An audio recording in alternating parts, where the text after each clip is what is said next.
Hello, class 8th. How are you doing? Fit?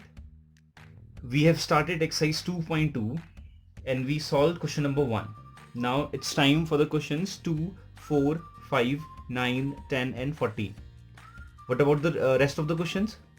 You will solve it by your own. ठीक है? It's for your practice. Before going further, we have to understand about the ratios and perimeter. तो ratio होता क्या है? Ratio एक simple सी चीज है, एक तरीके से ये क्या है? कंपैरिजन है. याद रखना है चीज. ये क्या है? एक तरीके से क्या है? कंपैरिजन है. किसका कंपैरिजन है? टू क्वांटिटीज का कंपेयर है या फिर उससे ज्यादा क्वांटिटीज का कंपेयर है. जैसे सिंपल सा एग्जांपल लेते हैं. हमारी क्लास है, 8th क्लास है हमारे पास. Let's just say 8th class में केवल 10 स्टूडेंट हैं. ठीक है, वहां पे क्या है? 10 स्टूडेंट्स हैं.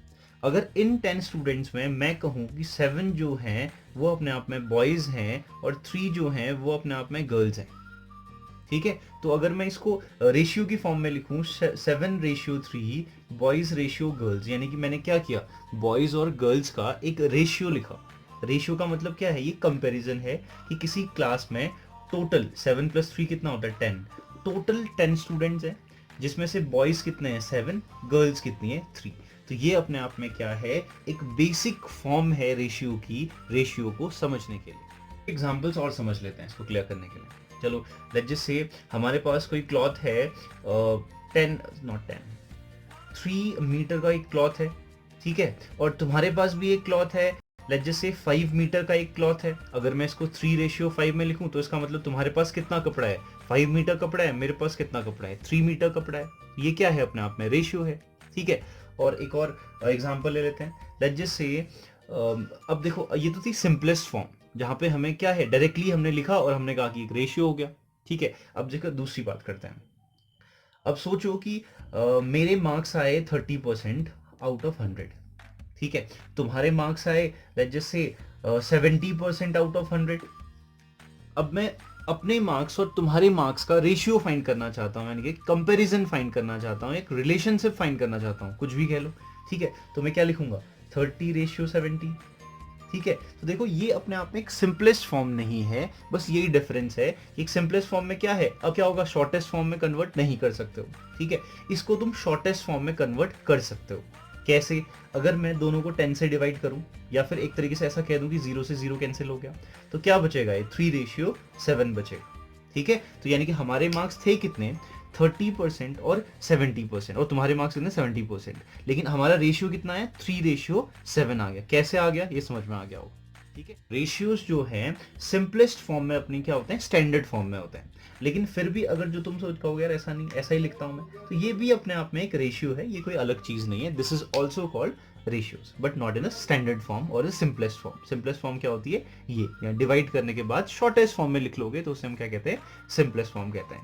अब से अगर कोई तुमसे पूछे कि रेशियोज क्या होते हैं, तो सिंपल सा आंसर है तुम्हारे पास, एक कंपेरिजन है between two quantities and 3 quantities. Okay, जैसे 3 क्वांटिटीज कैसे? मेरे पास 100 रुपीज थे. ठीक है, तो चलो 1000 कर ले, चलो 100 ही ठीक है. मैंने क्या किया? 3 लोगों में बांट दिए. ठीक है, एक को मैंने दिए 10 रुपीज दिए, एक को मैंने दिए चलो 70 रुपीज दे दिए एक को. ठीक है, एक को मैंने दे दिया क्या? 20 रुपीज. अब 3 लोगों का कंपेयर भी तो हो सकता है. अगर मैं इस फॉर्म में लिखूं, रेशियो की फॉर्म में लिखूं, तो दिस इज द रेशियो. मैंने क्या किया? 10:70:20 में बांट दिया. ठीक है, लेकिन अभी ये थोड़ा सॉल्व हो सकता है, तो सॉल्व कर लेते हैं. 1:7:2 के बेस पे. यानी कि मैंने क्या किया? 100 को एक सिंपलेस्ट फॉर्म में अगर मैं बोलूं, वैसे रेशियोज को सिंपलेस्ट फॉर्म में ही लिखें तो स्टैंडर्ड फॉर्म होती है. ठीक है, तो 100 को मैंने किस फॉर्म में किया? 1:7:2 रेशियो की फॉर्म में क्या कर दिया? किसी को दे दिया है. ठीक है, इसका मतलब ये है. ठीक है, रेशियो समझ रहे हैं और कुछ नहीं समझ रहे हैं हम. ठीक है, तो यहाँ पे देखो, अब देखा जाए, एक चीज ध्यान रखना, एक और चीज, यहाँ पे 100 क्या है? ये टोटल है, याद रखना ये चीज. ठीक है, तो अब इसमें टोटल कितना है? 7 8 9 + 1 10. यहाँ पे 10 कितना है? टोटल है, लेकिन था तो ये इसी का पार्ट. ठीक है, यहाँ पे 10 है तो क्या हुआ? यहाँ पे क्या था? 100 था. तो 10 का कंपेयर हमने किससे? 100 का कंपेयर सॉरी किससे किया हुआ है? 10 से किया हुआ है. तो 10 किसके इक्वल हो गया? एक तरीके से 100 के इक्वल हो गया. तो अगर मैं बात करूं, इसको थोड़ा बहुत सॉल्व करूं, ये 0 से 0 कैंसिल होगा, तो 1 कितना आया? 10 के इक्वल आ गया. तो हमारे पास जो रेशियो हमने फाइंड किया हुआ है उसमें 1 की वैल्यू कितनी है? 10 है. याद रखना ये चीज. अब देखो, 1 की वैल्यू 10 है, ठीक है। अब 7 की वैल्यू कितनी होगी फिर, 1 की वैल्यू 10 है तो 7 की वैल्यू कितनी होगी 70, है ना। तो 7 की वैल्यू कितनी होगी 70, देखो आ गया, 1 की वैल्यू 10 है, 7 की वैल्यू 70 है।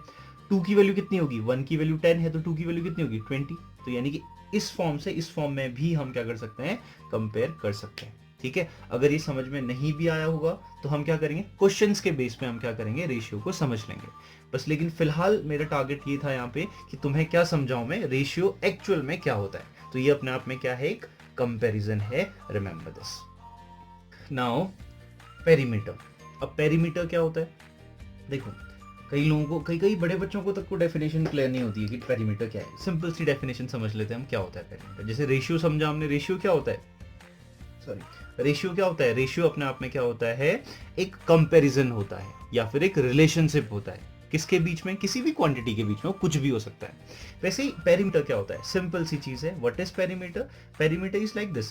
कोई अगर एरिया तुम्हारे पास है, उस एरिया की जो बाउंड्री होती है वही बाउंड्री अपने आप में क्या है, अपने आप में पेरीमीटर है। याद रखना, एरिया की एक जो बाउंड्री है वही अपने आप में क्या है, पेरीमीटर है। सिंपल डेफिनेशन हो गई है। ठीक है, अब समझते हैं कि कैसे। अगर मैं बात करूं, एक सर्कल है, ये सर्कल है हमारे पास, ठीक है। अब ये क्या है, इसके बीच का क्या हो गया, ये एरिया होता है, फिर ये एरिया हो गया। एरिया की बाउंड्री क्या है, इस पॉइंट से लेकर के घूम के जब मैं दोबारा यहाँ पे आऊंगा तो वो क्या हो गई, फिर वो क्या होगा, इसकी बाउंड्री होगी। तो वही बाउंड्री क्या है, अपने आप में पेरीमीटर है। ठीक है, सोचो इसको अगर मैं यहाँ से तोड़ दूं और इसको एक सीधा कर लूं तो क्या होगा, एक सीधी ऐसी लाइन आ जाएगी, सही तो होगा। तोड़ के ऐसा सीधा करूंगा तो ये जो सिंपल सा, यानी कि जो एक लीनियर वर्ड यूज कर रहा हूं मैं, लीनियर मतलब एक लाइन में, इसको तोड़ के जब मैंने इसकी एक लीनियर डिस्टेंस निकाली, यानी कि एरिया के बाउंड्री की जो लीनियर डिस्टेंस है वही अपने आप में क्या है, एक्चुअल में पेरीमीटर है और कुछ नहीं। ठीक है, अब पेरीमीटर अलग अलग चीजों का अलग अलग होता है। ठीक है, अलग अलग फिगर्स का। लाइक अगर मैं बात करूं रेक्टेंगल के एरिया की बात करूं, अगर मैं बात करूं किसके, स्क्वायर के एरिया की बात करूं, अगर मैं बात करूं किसी के इक्विलेटरल ट्रायंगल की बात करूं, ठीक है, इक्विलेटरल ट्रायंगल, या फिर अगर मैं बात करूं इसमें क्या होता है, रेक्टेंगल क्या होता है भाई, रेक्टेंगल क्या होता है, इसमें क्या होता है, two opposite pair of sides आपस में इक्वल होती हैं, इसमें ऑल साइड्स आर इक्वल होती हैं स्क्वायर में। और इसमें क्या होता है, इसमें क्या होता है, all 3 sides are equal in triangle. तो वो क्या होता है, इक्विलेटरल ट्राइंगल। ये क्या होता है, स्क्वायर। ये क्या है, अपने आप में रेक्टेंगल है। ठीक है, और एक और बात करें, आइसोसेलेस ट्राइंगल। आइसोसेलेस ट्राइंगल क्या होता है, opposite sides are two pair of triangle, two pair of sides are equal. ठीक है, किसमें, इन ट्राइंगल। तो वो क्या होता है, अपने आप में आइसोसेलेस ट्राइंगल होता है। Remember these. अब देखो इन फिगर्स का कई लोगों को फॉर्मूला रटना पड़ता है। यार फॉर्मूला रटना पड़ेगा भाई, बहुत इंपॉर्टेंट है। कुछ नहीं पढ़ना पड़ेगा, फिगर समझना पड़ेगा। फिगर क्या है, देखो ये लेंथ होती है, ये ब्रेथ होती है, ये भी लेंथ होती है, ये भी क्या होती है, ब्रेथ होती है। अब इसको क्या क्या समझना है, पेरीमीटर का मतलब डेफिनेशन क्या थी, इसकी जो भी ये बाउंड्री दिखाई दे रही है इसका सम अपने आप में क्या है, अपने आप में पेरीमीटर है। यही तो बात की हमने, टोटल बाउंड्री, टोटल मतलब सम ही होता है। चलो करते हैं फिर इसका सम। अगर मैं इसको तोड़ूं, इसको सीधा करूं, जो इसकी लीनियर डिस्टेंस आएगी तो इसका मतलब क्या, इनका सम। चलो करते हैं, एल था, फिर क्या आया, एल के बाद क्या आया, बी आया, फिर क्या आएगा, फिर ये एल आएगा अगेन, फिर क्या आएगा, फिर से बी आएगा, एल बी।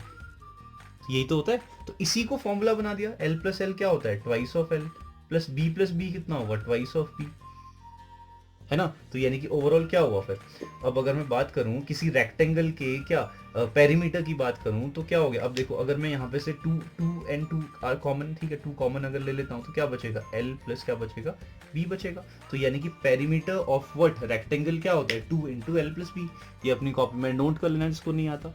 कोई जरूरत नहीं है वैसे नोट करने की, जैसे एक माइंड में सेटअप होना चाहिए। किस चीज का सेटअप होना चाहिए, इन फिगर्स का सेटअप होना चाहिए कि क्या, अगर रेक्टेंगल है तो उसकी इसके क्राइटेरियाज क्या है, उसकी प्रॉपर्टीज क्या है।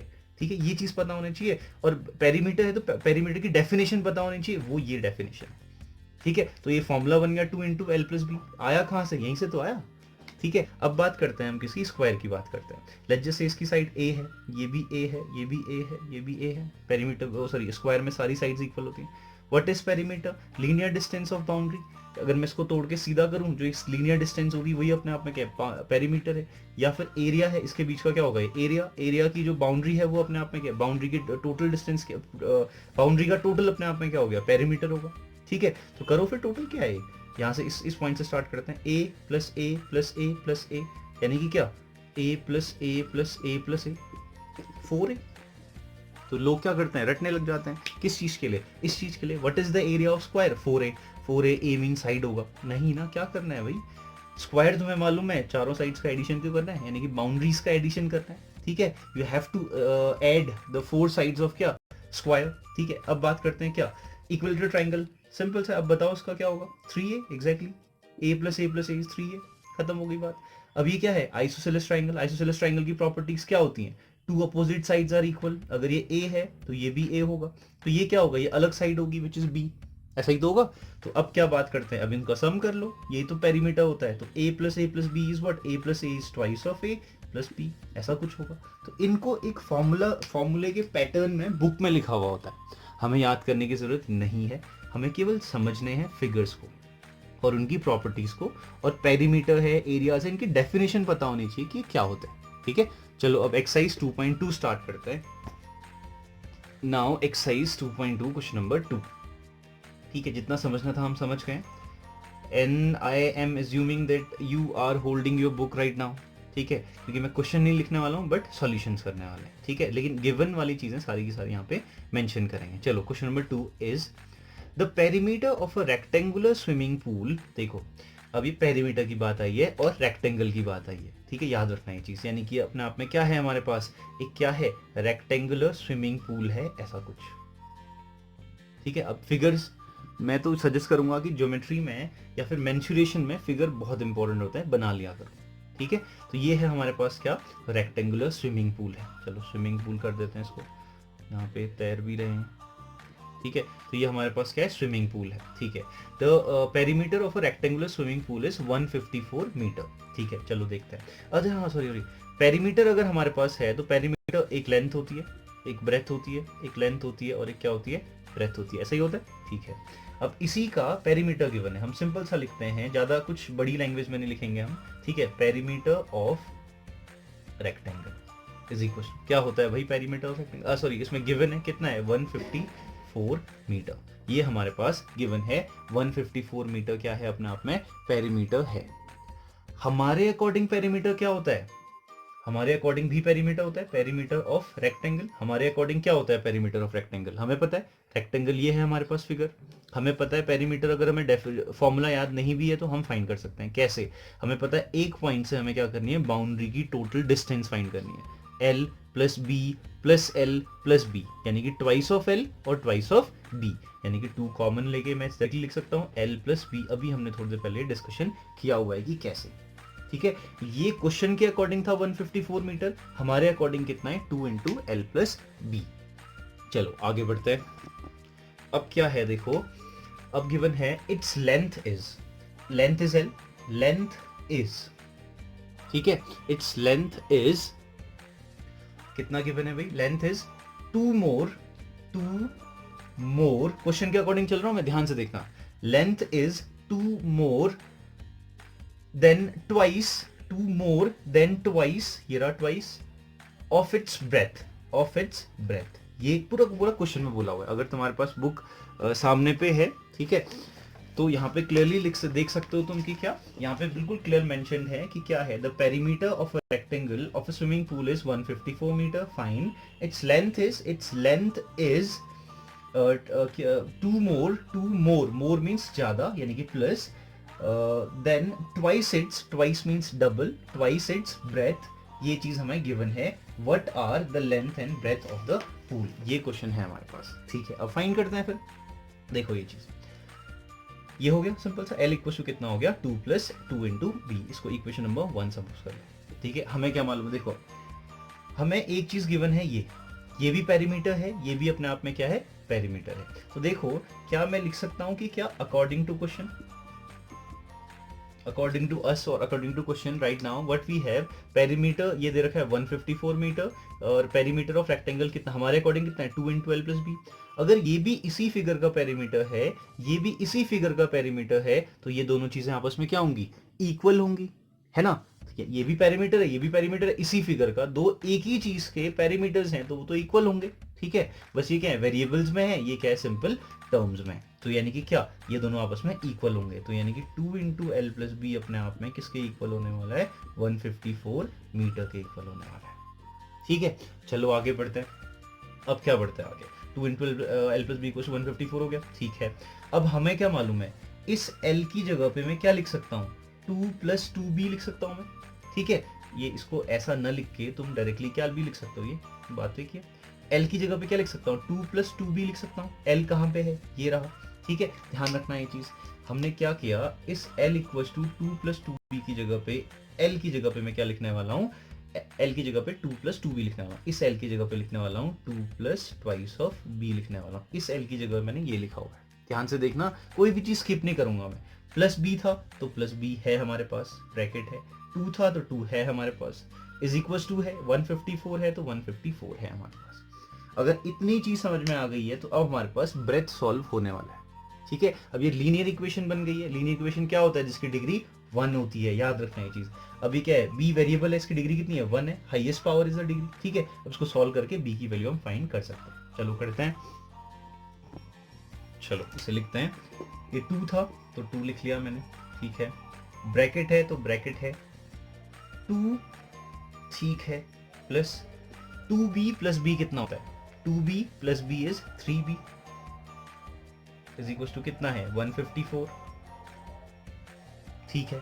देखो यहाँ पे अब तुम क्या कर सकते हो, दो काम कर सकते हो। क्या, द फर्स्ट वन इज, इस 2 से क्या करोगे, दोनों साइड क्या कर सकते हो, मल्टीप्लाई कर सकते हो। First work is this. Second is what, इस 2, ये देखो ये पूरे फंक्शन के साथ ये 2 क्या है, मल्टीप्लाई है, तो कहाँ जाएगा, ये डिवाइड में जाएगा, है ना। इक्वल टू के इस साइड अगर मल्टीप्लीकेशन में होता है तो इस साइड टर्म कहाँ जाता है, डिवाइड में जाता है, तो ये काम कर सकते हो। चलो डिवाइड करते हैं, वो थोड़ा इजी रहेगा शायद। इज इक्वल टू 154, देखो ये 2 कहाँ गया, डिवाइड में चले गया, अपॉन 2। चलो सॉल्व करते हैं, कैंसिल हो गए 2, चलो करते हैं, 2 7s 14, 2 7s 14, ऐसे ही तो होगा, ठीक है। आगे बढ़ते हैं, इसे इरेज करना ही पड़ेगा, ठीक है। तो अब हमारे पास क्या है, ये 2 कहाँ जाएगा, शिफ्ट होके यहाँ पे आएगा, ये तो होगा। तो हमारे पास सिचुएशन क्या बनी, 2 plus 3b is equal to कितना हो गया, 77 है हमारे पास। 2 शिफ्ट होकर के कहाँ जाएगा, यहाँ जाएगा, then 3b is equal to कितना हो गया, 77 माइनस 2, क्योंकि ये प्लस 2 है तो इधर जाके क्या होगा, माइनस 2 होगा, ये रहा। तो 77 माइनस 2 कितना होता है भाई, 75, तो 3b इक्वल टू कितना हो गया, 75। अब b की वैल्यू फाइंड करनी है तो 3 मल्टीप्लाई में है तो कहाँ जाएगा, डिनोमिनेटर में या फिर डिवाइड में। तो b इक्वल टू कितना होगा, 75 अपॉन 3। सॉल्व करके कितना आएगा, 3 2 6 कैरी 1, 3 5 15, यानी 25 3 75, ठीक है। यूनिट क्या थी, रिमेंबर यूनिट इतना बहुत इंपॉर्टेंट है। यूनिट जहां तक है वो क्या थी, मीटर में थी, यहाँ पे क्या आएगा, मीटर। तो ब्रेथ इक्वल टू कितना आ गया, 25 मीटर आ चुका है, ठीक है। और क्वेश्चन के अकॉर्डिंग अब हमें क्या निकालना है, लेंथ भी फाइंड करना है। तो लेंथ के लिए हमारे पास क्या था, लेंथ इज इक्वल टू कुछ याद है, 2 more than twice of its breath. अब इस ब्रेथ की वैल्यू को तुम लोग फाइंड करोगे, यहाँ पे रख के किसकी वैल्यू फाइंड करोगे, एल की वैल्यू फाइंड करोगे। यहाँ पे ब्रेथ की वैल्यू कितनी आ गई है हमारे पास, 25 मीटर। अब इसको यहाँ पे रखोगे, सॉल्व करोगे तो एल लेंथ की वैल्यू आ जाएगी। हेंस लास्ट में लिखोगे, hence the length of the rectangular swimming pool is equal to, and hence the length of the, sorry breadth of the rectangular swimming pool is equal to, जो भी आएगा, ठीक है। First complete. चलो question number 4। अब question number 4 में जो है, sum of 2 number is 95। Book बहुत नेसेसरी है, याद रखना ये चीज, बिना बुक के नहीं होगा भाई। देखो सम ऑफ 2 नंबर यानी कि क्या है, क्वेश्चन के according sum of 2 number, 1 number माना ये है प्लस सेकेंड नंबर माना ये है, sum of 2 number is equal to कितना दिया हुआ है, 95, ऐसा कुछ गिवन है, ठीक है। यानी कि first number is this one, second number is this one, sum of 2 number equal to कितना दे रखा है, 95 गिवन है। अब तुम इसमें क्या कर सकते हो, नंबर्स को x और y सपोज कर लो, a b सपोज कर लो, दैट्स योर विश, ठीक है। 1 2 सपोज कर लो, नो इश्यूज, ठीक है। तो चलो हम क्या करते हैं, a और b सपोज कर लेते हैं, much better, a and b, यानी कि a और b क्या है अपने आप में 2 नंबर्स हैं, 2 नंबर्स का सम कितना है हमारे पास, 95 है, the sum of 2 number is 95। आगे बढ़ते हैं, if one exceeds by other by 15, यानी कि 1 नंबर इज exceeds, चलो a ले लेते हैं, a पहला नंबर है सपोज कर लेते हैं, 1 नंबर इज का मतलब इक्वल टू है, याद रखना, 1 number is exceeds the other by 15, यानी कि दूसरा क्या है, b है, b से क्या है, ये 15 ज्यादा है, 15 ज्यादा का मतलब क्या होता है, एडिशन। याद रखना कहीं पर भी exceeds गिवन हो, मोर गिवन हो तो इसका मतलब क्या होता है, उनसे ज्यादा है, याद रखना ये चीज, ठीक है। लेस होगा तो क्या होगा, सब्ट्रैक्ट होगा, अभी बात करते हैं। तो one number is exceeds by other by 15। 15 क्या है, ज्यादा है सेकंड नंबर से। सेकंड नंबर क्या था, बी था। अब क्या करना है, देखो यहाँ हमारे पास एक्चुअली क्या हो गई, दो इक्वेशंस हो गई। इक्वेशन नंबर 1 सपोज कर सकते हो, इक्वेशन नंबर 2 सपोज कर सकते हो। ये क्यों सपोज कर रहे हैं, लिखने में आसान होता है और कुछ नहीं, ठीक है। अब देखो कि हमारे पास एक सिचुएशन क्या थी, a plus B is equal to कितना है हमारे पास, 95 है, ठीक है। तो a की जगह पे मैं सेकेंड इक्वेशन से क्या लिख सकता हूँ, b प्लस 15 लिख सकता हूँ। किसी को डाउट है तो पूछो। यानी कि क्या, इस a की जगह पे मैं क्या लिखने वाला हूँ, ये देखो इस a की जगह पे मैं क्या लिखने वाला हूँ, b प्लस 15। यानी कि जो b प्लस 15 है इसको मैं a की जगह पे लिखने वाला हूँ, ठीक है। लिखते हैं फिर, a की जगह पे मैं लिखता हूँ b plus 15, b plus 15 plus b है तो प्लस b है इज इक्वल टू कितना है, 95, ठीक हो गया। b प्लस b कितना होता है, twice of b, no issues. Plus 15 था तो प्लस 15 है, इज इक्वल टू 95 था तो 95 है, ठीक है। कोई भी चीज अपने मन से नहीं करनी है, सिस्टमेटिक वे में चलेगी सारी की सारी चीजें। तो twice of b is equal to कितना होगा, प्लस 15, इधर शिफ्ट होगा तो ये क्या हो जाएगा, -15।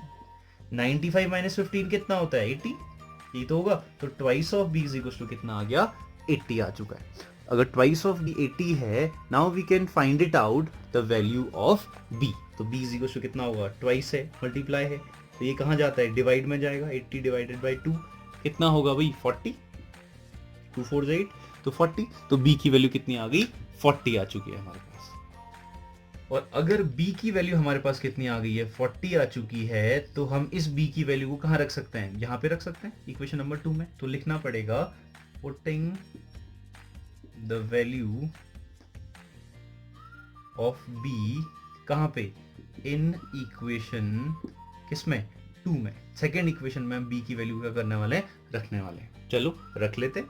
तो b की वैल्यू कितनी है, 40 है, यहाँ पे रखते हैं। तो a इज इक्वल टू, यहाँ पे क्या था, जैसे a इज इक्वल टू था, b की जगह पे 40 प्लस कितना आ गया, 15 आ गया। तो एडिशन कर लो, आंसर आ गया, a की वैल्यू आ जाएगी। तो a और b अपने आप में दोनों की वैल्यूज आ जाएंगी। तो a क्या था, फर्स्ट नंबर, तो लास्ट में क्या लिखोगे, hence the first number is equal to जितना भी आएगा। और b क्या था, second number, hence the second number is equal to जितना ये तो पहले से आ चुका है, 40 हो गया, ठीक है। तो हमारा आंसर हो गया। लेकिन सबसे पहले लिखना भी तो पड़ेगा, a और b अपने मन से थोड़ी लिखोगे। Let the first number is equal to a, let the second number is equal to b, ये काम तुम खुद कर सकते हो।